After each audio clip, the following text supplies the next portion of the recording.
ষষ্ঠ শ্রেণীর প্রিয় শিক্ষার্থী বন্ধুরা, আজকে আমরা আলোচনা করব তোমাদের বার্ষিক সামষ্টিক মূল্যায়নের নমুনা প্রশ্ন স্বাস্থ্য সুরক্ষা বিষয় নিয়ে।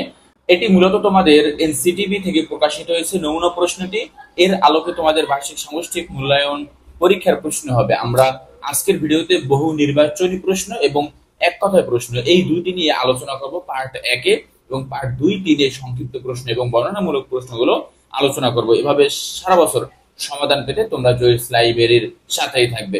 চলো আমরা সমাধানে চলে যাই। লেখা আছে স্বাস্থ্য সুরক্ষা ষষ্ঠ শ্রেণী, সময় 3 ঘন্টা মূলত থাকবে তোমাদের পরীক্ষায়। আজকের আলোচনার বিষয় হচ্ছে নৈর্ব্যক্তিক প্রশ্ন। বহু নির্বাচনী প্রশ্ন আছে 15টি এবং মার্ক কত বলতো 15।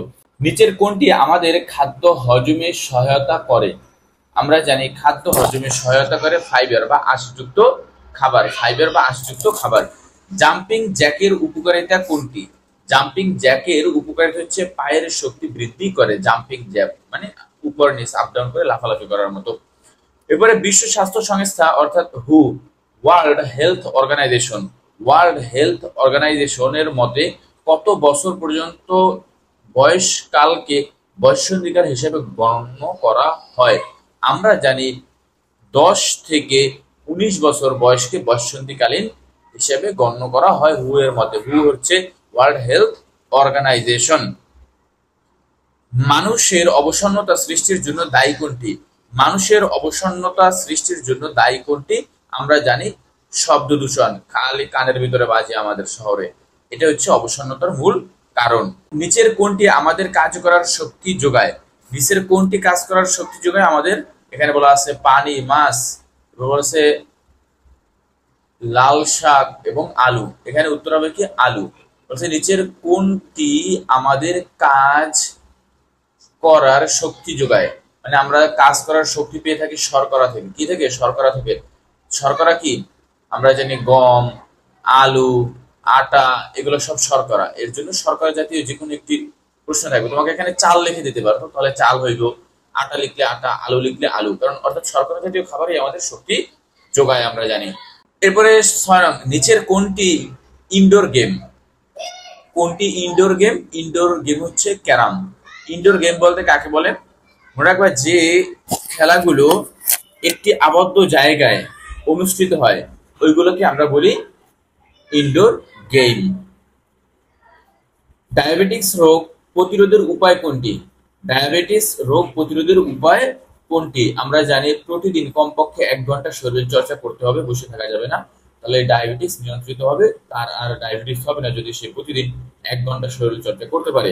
অনিরাপদ স্পর্শ মানে যে স্পর্শটা নিরাপদ নয়, এটা কি?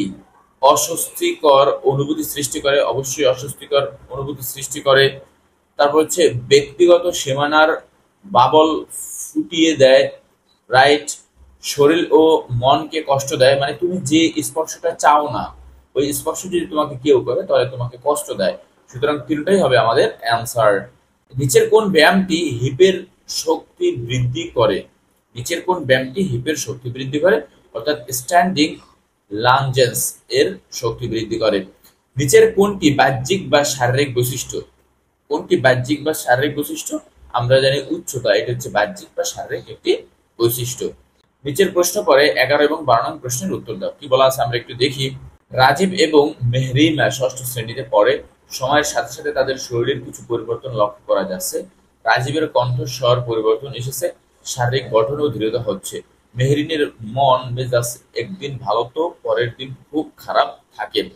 আচ্ছা, রাজীবের শারীরিক পরিবর্তনের কারণ হতে পারে কণ্ঠস্বর পরিবর্তন এবং শারীরিকের গঠনের দৃঢ়তা বৃদ্ধি পাচ্ছে।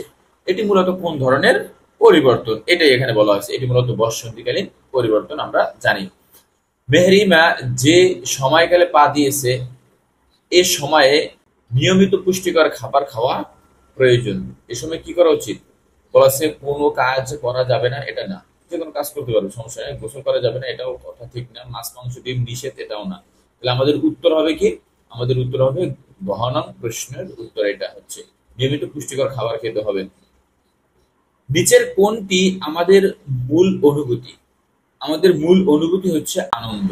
এরপরে নিচের কোনটি শরীরের অক্সিজেন পরিবহনে সহায়তা করে? আমরা জানি অক্সিজেন পরিবহনে সহায়তা করে হচ্ছে পানি। বলছে এখানে নিচের কোনটি শরীরের অক্সিজেন পরিবহনে সহায়তা করে? পানি। আমরা জানি পানির ভিতর কি থাকে? H2O। পানির সংকেত কি? H2O। তাহলে এখানে কি আছে? অক্সিজেন আছে না পানির মাধ্যমে, তাহলে শরীরের পানি পরিবহনে কি করে? সহায়তা করে বা অক্সিজেন পরিবহনে সহায়তা করে। কাবাডি খেলায় দলে কতজন খেলোয়াড় থাকে?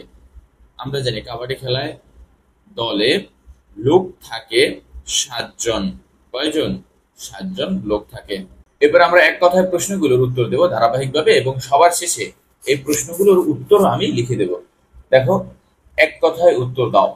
10টি থাকবে, 10 মার্ক। বয়ঃসন্ধিকালে অপুষ্টিতে ভুগলে বিশেষ করে কোন ধরনের খাবার খেতে হবে? মানে আমরা জানি আয়রন জাতীয় খাবার খেতে হবে। কি আয়রন? সেটা হতে পারে কচু শাক, হতে পারে কলিজা, তাই না, ইত্যাদি। অর্থাৎ বা হতে পারে তোমার সামুদ্রিক কোনো মাছ।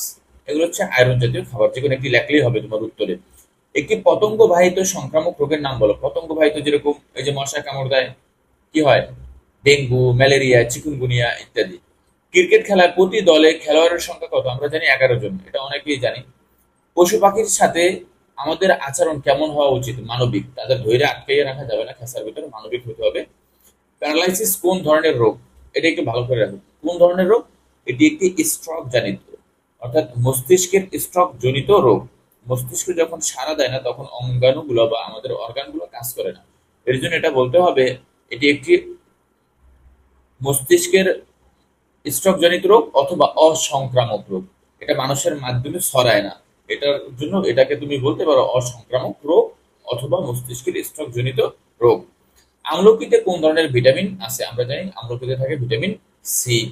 অধিক গতিতে স্বল্প দূরত্বের দৌড়কে কি বলা হয়? এটাকে বলা হয় স্প্রিন্ট। কি বলা হয়? স্প্রিন্ট। সাহায্যের জন্য শিশু সুরক্ষা বিষয়ক নম্বর, যা তোমাদের বইয়ের পিছনেও দেওয়া আছে, আমরা জানি 1098। 1098। লম্বা দম নিলে মনকে কি রাখা যায়? শান্ত রাখা যায়। কোনটির অভাবে, অর্থাৎ আবার একটু বলি, লম্বা দম নিলে মনকে কি রাখা যায়? শান্ত রাখা যায়। কোনটির অভাবে আমরা অন্যদের অনুভূতি ও প্রয়োজন বুঝতে পারি না? অর্থাৎ কোন আচরণ বা কোন বৈশিষ্ট্যের কারণে আমরা অন্যের অনুভূতি বা প্রয়োজনীয়তা বুঝি না? সহমর্মিতার অভাবে। যদি আমাদের ভিতর সহমর্মিতা না থাকে তখন আমরা অন্যের অনুভূতি বা প্রয়োজন এগুলো কখনোই বুঝতে পারবো না। চলো আমরা এই এক কথার প্রশ্নগুলো এবং ক নং প্রশ্নগুলোর উত্তর দেখে আসি। এই হচ্ছে ক নং প্রশ্নের উত্তর, যেগুলো আলোচনা করা হয়ে গেছে। এবং এক কথার প্রশ্নের উত্তর হচ্ছে এখানে। এখানে একটু কিছু দেখো, প্যারালাইসিস বা ক্যান্সার অথবা যে কোনো একটি সঠিক অসংক্রামক রোগের নাম লিখলে এটা ভুল আছে। এটা তোমরা লিখবা কি? মস্তিষ্কের স্ট্রোক জনিত রোগ অথবা অসংক্রামক রোগ, এটি লিখবা। আর এখান থেকে তুমি লিখতে পারো কচু শাক বা কলিজা, আর এইগুলো লেখার দরকার নাই। এবং এখান থেকে লিখতে পারো ডেঙ্গু, চিকুনগুনিয়া, ম্যালেরিয়া, এটি লেখার দরকার নাই। এই হচ্ছে তোমার প্রশ্ন, বহু নির্বাচনী এবং হচ্ছে এক কথা প্রশ্নের উত্তর। আবার অন্য কোনো ভিডিওতে তোমাদের সাথে কথা হবে। আল্লাহ হাফেজ।